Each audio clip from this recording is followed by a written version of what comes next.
Greetings and welcome to In-Depth. I'm Dike Rostant. But the UN Climate Change Conference is taking place in Baku, Azerbaijan in November of this year. Before that, though, we have a conversation with CEO at the Caribbean Climate-Smart Accelerator, Racquel Moses, and she will be giving us some context to its importance, as well as possibly forecasting some outcomes.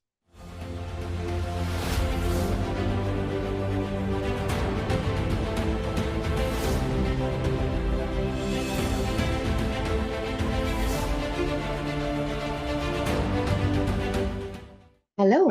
As always, to speak with you. Now, it feels as though, Ms. Moses, the conference, it gets a little more serious every year, and it takes on its own personality. What are some of the outcomes you're looking at for COP29? So a lot of people are calling this the finance COP, and we're really looking for some great outcomes as it relates to funding, and not just things like loss and damage, although that is really important. The fund is now being operationalized, but it hasn't been sufficiently funded. As you can see from the damage from Beryl that occurred recently, there's a lot more that's needed. But also looking at other innovative methods of funding the transition and making sure that there is equity in that funding. And when I say equity, I mean making sure that the countries that have the greatest need have access to the kind of funding that they require. The fact that you speak about funding from the get-go, and COP28, it would have marked the conclusion of the first global stocktake under the Paris Agreement, really looking at collective progress towards climate goals. How does that help in the process that we're trying to come about? It helps quite a bit, actually, because it lets us know that we are not where we need to be, which it's not great, but it's what gets measured gets done. So understanding where we are, and that as much as we are likely to shoot past the goal that we've set, we also have an opportunity to circle back to that goal if we continue to take decisive and swift action now. So it means that countries have to take a long, sober look at the goals that they've set and what they're doing to achieve them.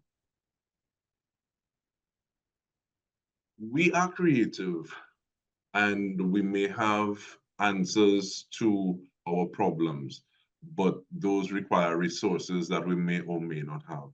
And are there some of these things that work towards addressing loss and damage? What are next steps to provide adequate support? What does that support look like? Because sometimes we hear funding. What does that funding go towards? Yeah, so there are all sorts of different kinds of funding that's required, and we advocate a lot for specificity around funding. So in the instance of loss and damage, for example, there was quite a few commitments made at the last COP, and a few have dribbled in since. But what we need is far more sources of mostly grant funding to help countries to rebuild after disaster.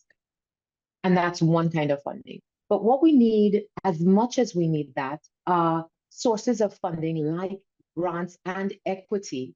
So funding for small entrepreneurs who are operating in the climate space that have the ability to create new solutions.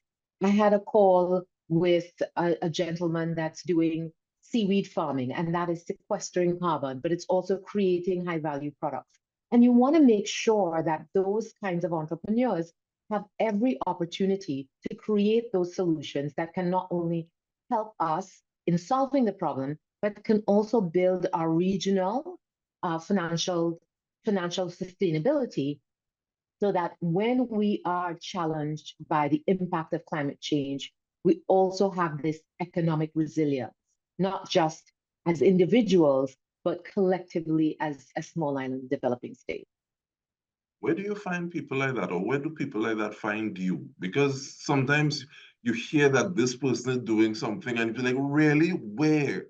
And I think just getting that word out so that individuals who have the opportunity to facilitate getting a little more notoriety to them, they're able to start to have that ball rolling a little bit. That has to be my all-time favorite question that you've asked me because it allows me to tell you so many different things, but I'll do it quickly. Ramage, please, splash it yourself. The first thing is we find them because we do calls for projects. So we will issue on our social media, Caribbean Accelerator. All of our social media platforms are on CaribbeanAccelerator.org. You can find us on LinkedIn, you can find us on TikTok, you can find us on Instagram, you can find us on YouTube. And you can find, when we do these calls for projects, these are typically specific offers that we're doing for money for entrepreneurs who have climate solutions. Now, I say entrepreneurs, not ideas, because the risk that is involved when you just have a concept versus there is something that you've started working on.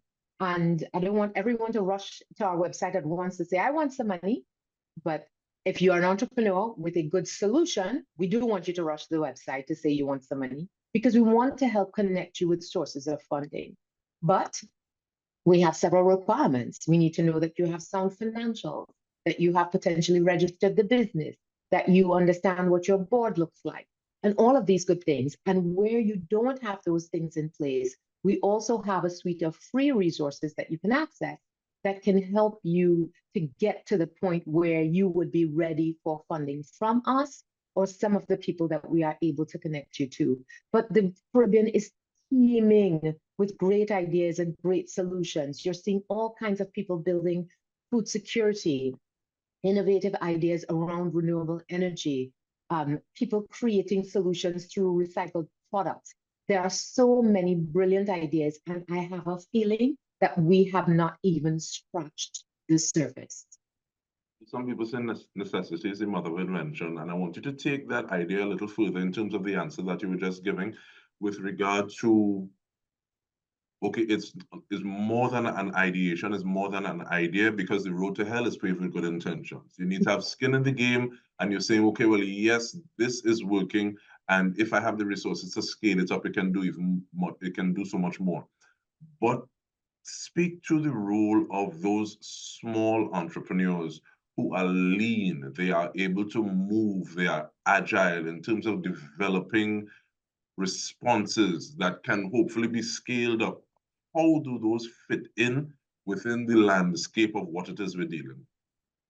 Well, that's what we're looking for, right? We're looking for small entrepreneurs who are looking for, let's say, somewhere between 10 and 150,000 US dollars to be able to have measurable impact on a project that they're doing. We don't want micro entrepreneurs because they take just as much work and they don't necessarily create as much impact, but we want to help them. We just can't necessarily spend all of our time doing that. But we want to focus on the people in the middle who have great solutions, who have phenomenal ideas that they have started to implement.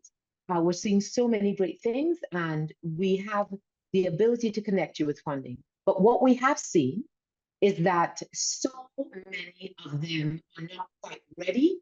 They don't have all of the documents in place, and we also want to provide support to doing that.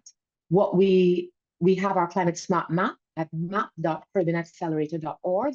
It also provides information, demographic information, types of projects, and project preparation facilities, most of which are largely free across the region, that you can use to help you to get your project to a particular place. So there's so many resources, and we want to be that collective source of all of the resources that exist around the many phenomenal entities in our region.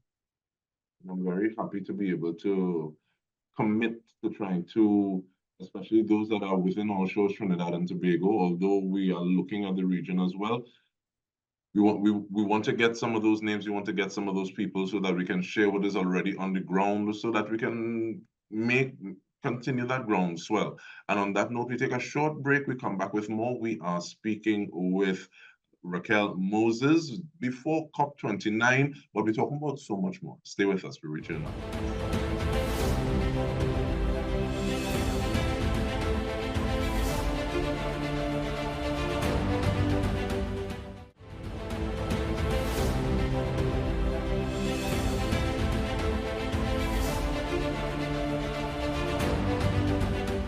Welcome back. The premise or the jump-off point is COP29, but we're speaking about so much more. We are doing so with Racquel Moses, CEO at the Caribbean Climate-Smart Accelerator. And we continue talking about money. And I ask that because I want us to get a bit of idea or insight from you. If we talk about having a new paradigm, establishing a new framework for climate financing, what would that look like? Because from my view, what it looks like sometimes is that we don't necessarily get as much grant funding as opposed to loans. And loans are basically kicking a can, not of our own creation, down the road. So what are some of those things that we need to look at with regard to restructuring that framework? Listen to me, you're just asking all my favorite questions today. So the challenge with loans, and it's not that loans are bad. Loans can be really, really great, but loans have to suit what you're borrowing the money for. If you're a revenue generating business or a country that has a plan that can help you to build your resilience, then absolutely borrow some money. But we can't borrow money to repair to repair damage based on wealth that somebody else created with this carbon in the atmosphere that we don't have access to. So we talk a lot about fit for purpose funding, and we don't have a venture capital startup ecosystem of funding. So our environment, as it should be, is very, very risk averse. So what I advocate for is when we're talking about grants, we look a lot externally for grant money because that's where the free money should come from. But I want a lot of investors to get involved in some of these exciting projects that we have so that they can not only provide equity funding for some of these projects or venture capital for some of these projects, but can also look at providing guidance to some of these projects and market access. And the reason when I always talk about Caribbean and I don't talk about Trinidad and Tobago in isolation is this. It isn't just about projects. The Caribbean market. Because if you are only thinking about Trinidad as your market, you are not thinking big enough. And that is the thing that we want our medium-sized entrepreneurs to start thinking about. At the minute that you have this concept, think at least, at a minimum, at the region, and then you should be thinking globally as well. We want these things to grow. We want more conglomerates. We want bigger businesses that are working in harmony with the environment. And those are the ones that we need to be creating right now. Looking at that, the role of jurisdiction or moving past one jurisdiction, how does COP or how should COP29 strengthen some of the international cooperation partnerships to address climate change? Well, COP has always been that collaborative effort on a different level. So I am able to, and a lot of people talk about the carbon footprint of COP, for example, like all of these people flying to one place. But I am able to have a year's worth of meetings in 2 weeks in one place because everybody's there. So I'm not having to fly to St. Lucia and fly to Dominica and fly to, Anguilla and fly to Bermuda. I can literally stay in one place and hit everybody and say, listen, let me connect you with this source of funding. Let me connect you with this project. Let me connect the two of you to work on something together. And so that is what that environment of COP is. But a lot of people are thinking of this COP as a big starting point to the next COP, which is COP30 in Brazil. And that is going to be a bit of a reckoning in Brazil. So a lot of people are looking at what do we build for this COP that can set us up to have success at COP30 in Brazil? But sometimes you go into these conferences with the biggest of intentions, and what happens on the other end may be a little different. So what are some of those things that you would have wanted to see come out of the last conference? And are they different, or are they the same things that you would have actually seen materialize? So I'll tell you this. First, I want to count the wins of the last COP, right? And we had some really big wins. We had wins around the language specific to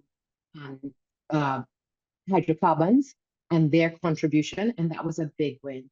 We also had some wins as it relates to the operationalization of the loss and damage fund. And I think a lot of people sort of say, oh, we've made enough progress. And while I agree, I think not recognizing that we are in fact making progress, that people are stepping up, that there is more measurement taking place, that we had the global stock take, that all of those things, that we have deals that are being put together on the sidelines of the major negotiation, that all of those things help us to gain momentum. We're talking about 200 countries coming together and trying to have an agreement. That is never going to be easy. Listen, me and a couple of my cousins to come to an agreement is going to be a problem. Far less with 200 nations, everybody posturing, everybody having an opinion, everybody feeling impacted by the decisions that are being taken. And we're really, really lucky. We have phenomenal negotiators who are part of this arrangement. So we are not only globally making incremental progress, and not enough by any stretch of the imagination, and not quickly enough, but we also have great visibility. Ruana Haynes, Tisha Kumar Singh, we have great, Mia Motley, we have magnificent visibility as small island developing states. And so we need to celebrate those things. What I want to see more of, I want to see more money, more money, more money, more money. Because there is, when you look at the gaps between what we have done and what we need to do, if you follow the money, that identifies where the problem is. That's the funding of these things. Now, do we have implementation problems? Absolutely. And none of the islands in the region, I think, are immune from not implementing as well as we should. But the money will help. The money will help us to have more resources, to get more people, to hire more support in country to get some of these projects delivered. I think sometimes when you make a call in terms of like saying, okay, we need more money, we need more resources, we want to follow the money, there's not necessarily a pushback, but there is a complementary call for transparency and accountability. So what are some of the things that are trying to be put into place at the same time to ensure transparency and accountability when it comes to climate action? You know, and this may be a bit of a controversial point, I don't think that there is a great lack of accountability and transparency. I think the bigger challenge is that a lot of the money typically comes with so many strings attached that it is almost not able to be implemented in the way that the money is being given. But I'm seeing a great response to that across a number of organizations. And I don't want to start calling names because then, I don't want to, implicate by omission. But a particular organization said, listen, any money that we give to the region, more of that money needs to actually be to organizations in the region. I think that that's such a great way to look at it. Because oftentimes we get money that is money, quote unquote, but it is a consultant from somewhere who comes in and delivers a report on something that we already knew.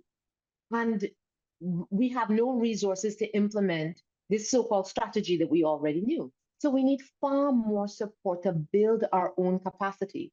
And I kid you not, we have such brilliance in our region.